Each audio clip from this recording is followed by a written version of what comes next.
News 18 के digital platform पर आपका स्वागत है। मैं हूं प्रिया सिंह। 42 महीने से ज्यादा की जंग में रूस ने यूक्रेन के 27% इलाके पर कब्जा कर लिया है। लेकिन जो ट्रंप पिछले 7 महीनों से लगातार दावे कर रहे थे कि वो रूस यूक्रेन जंग रुकवा देंगे, वो राष्ट्रपति ट्रंप अब बुरी तरह से निराश और हताश हो चुके हैं। खबर है, गुस्साए राष्ट्रपति ट्रंप ने अब पुतिन से ज्यादा जेलेंस्की पर भड़ास निकालते हुए यूक्रेन को धमकी दी है कि अगर जेलेंस्की और पुतिन की मीटिंग नहीं होती है तो वो यूक्रेन पर बेहद सख्त प्रतिबंध और भारी टैरिफ लगा देंगे। दावे तो यहां तक किए जा रहे हैं कि पुतिन ने 15 अगस्त अलास्का और 18 अगस्त को जेलेंस्की और ट्रंप के बीच हुई मीटिंग के बाद से यूक्रेन पर हमलों में 15 गुना तक की बढ़ोतरी कर दी है। खबर तो ये भी है कि पुतिन जेलेंस्की के साथ 1-to-1 मीटिंग करके जेलेंस्की को अपने बराबर का प्रतिद्वंदी नहीं बनने देना चाहते हैं। इधर कीव में रूस के ताजा हमलों से कोहराम मच गया है, जिसमें दर्जनों लोग मारे गए हैं। हम आपको दिखाने जा रहे हैं कि कैसे बौखलाए ट्रंप सरकार ने अब यूक्रेन युद्ध में भारत सरकार को घसीटने की कोशिश की है। हम आपको ये भी दिखाएंगे कि क्यों ट्रंप के बिजनेस सलाहकार ने यह कहा है कि यूक्रेन युद्ध मोदी युद्ध बन चुका है। यानी अमेरिका दुनिया में मैसेज या संदेश देना चाहता है कि मोदी और पुतिन की नजदीकी की वजह से भारत अरबों डॉलर का तेल खरीद रहा है, जिसके पैसे से रूस हथियार खरीद रहा है और यूक्रेन को तबाह और बर्बाद कर रहा है।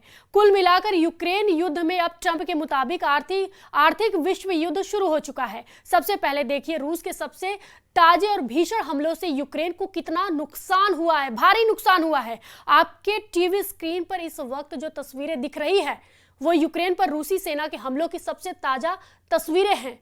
राजधानी कीव पर हुए भीषण मिसाइल हमलों ने यूक्रेन की चीखें निकाल दी है। दावा किया जा रहा है कि रूस ने जिस तरह से कीव पर हमला किया है वो अगस्त महीने का सबसे खूनी और विनाशकारी हमला कीव पर हुआ है।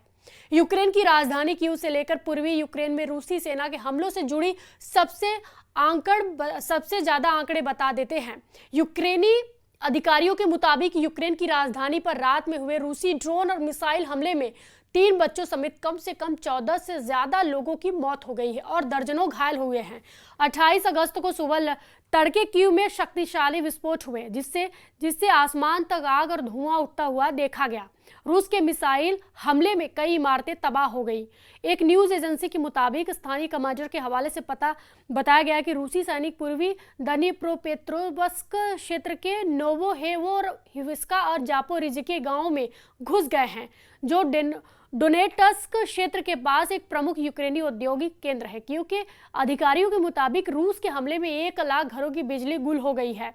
यूक्रेन के राष्ट्रपति व्लादिमीर जेलेंस्की के मुताबिक पोल्टावा, सुमी और चेर्निहिव में 1 लाख से ज्यादा घरों की बिजली गुल हो चुकी है। 3.5 साल से ज्यादा के युद्ध में ऐसा पहली बार हो रहा है कि ट्रंप राष्ट्रपति जेलेंस्की पर बुरी तरह से भड़क रहे हैं। दूसरी तरफ रूस के भीषण हमले और पुतिन के मिशन की जीत को लेकर राष्ट्रपति ट्रंप और उनके आर्थिक सलाहकार पीटर नवारो भारत पर बुरी तरह से भड़क रहे हैं। उन्हें लग रहा है कि रूस इसलिए यूक्रेन जंग लगातार जीतता जा रहा है क्योंकि भारत हर हफ्ते करोड़ों डॉलर का तेल रूस से खरीद रहा है, जिससे रूस को युद्ध के लिए अरबों डॉलर लगातार मिल रहे हैं। भारत पर 27 अगस्त से भारी भरकम अमेरिकी टैरिफ 50% लागू हो चुका है। लेकिन जिस तरह से भारत ने अमेरिका की अकड़ और हेकड़ी के खिलाफ 50% टैरिफ का सामने करने की तैयारी शुरू की है, जिसने राष्ट्रपति ट्रंप के साथ साथ उनके आर्थिक सलाहकारों की नींद हराम कर दी है। हालात यह है कि ट्रंप अब जेलेंस्की पर अपना गुस्सा उतार रहे हैं, तो वहीं वो भारत को अहंकारी कह रहे हैं।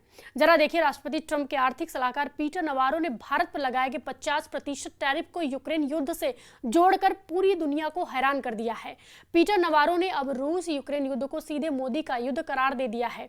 उनका ये बयान न सिर्फ आक्रामक है बल्कि भारत का अपमान भी माना जा रहा है। जबकि भारत ने बार बार यूक्रेन युद्ध में शांति की अपील की है और बातचीत के जरिए शांति का रास्ता तय करने की वकालत की है।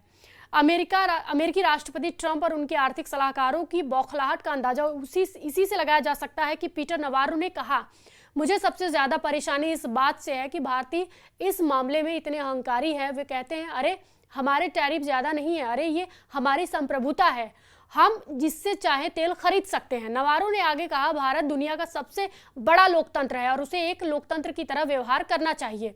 यह पहली बार नहीं है जब नवारो ने रूसी तेल को लेकर भारत पर निशाना साधा हो।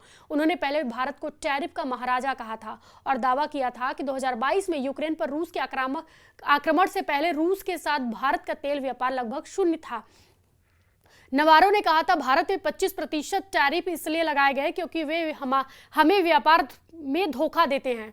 फिर 25% रूसी तेल खरीदने की वजह से लगाए गए। उनके टैरिफ बहुत ज्यादा हैं। महाराजा टैरिफ इधर।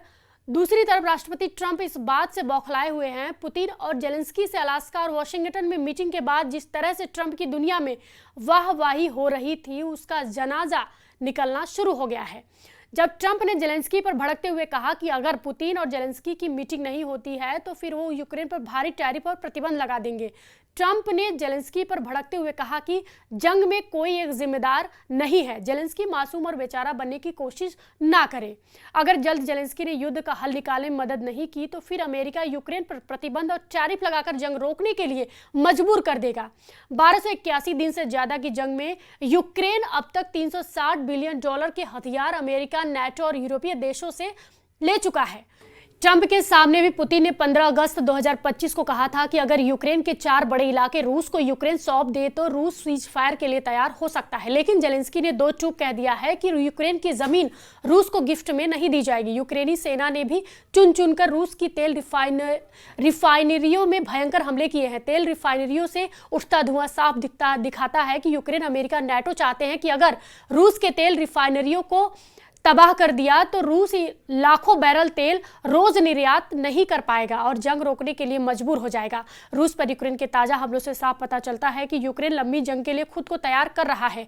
लेकिन इधर रूस ने भी पूर्वी यूक्रेन के साथ साथ पश्चिमी यूक्रेन पर भी बेहद आक्रामक हमले किए हैं, जिसकी वजह से व्लिव शहर में भयंकर तबाही मची है। यूक्रेन के जापोरिजिया क्षेत्रीय सैन्य प्रशासन के प्रमुख इवान फेडोरोव के मुताबिक रूसी सेना ने यूक्रेन के जापोरिजिया क्षेत्र में एक ही दिन में 17 बस्तियों पर 448 हमले किए हैं। रूसी रक्षा मंत्रालय ने दावा किया है कि उसके सैनिकों ने पूर्वी यूक्रेन के डोनेत्स्क क्षेत्र में 1000 किलोमीटर यानी 620 मील की अग्रिम पंक्ति में मौजूद 2 और बस्तियों सेरेडने और क्लेबनबेस्क पर अपना कंट्रोल कर लिया है, जबकि यूक्रेनी सेना ने कहा है कि उसके बलों ने पश्चिम में निप्रापेट्रोस क्षेत्र के किनारे स्थित एक बस्ती पर फिर से कब्जा कर लिया है। रूसी बलों ने यूक्रेन के एक सैन्य औद्योगिक केंद्र और 143 स्थानों पर हमला किया है, जहां यूक्रेनी सैनिक और विदेशी लड़ाके अस्थायी रूप से ठहरे हुए थे।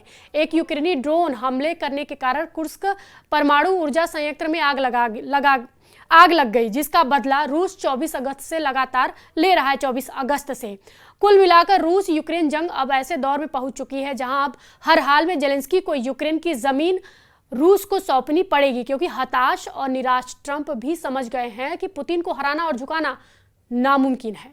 इस वीडियो पर आपकी क्या प्रतिक्रिया है, हमें कमेंट बॉक्स में जरूर बताएं और फॉलो कीजिए न्यूज़ 18।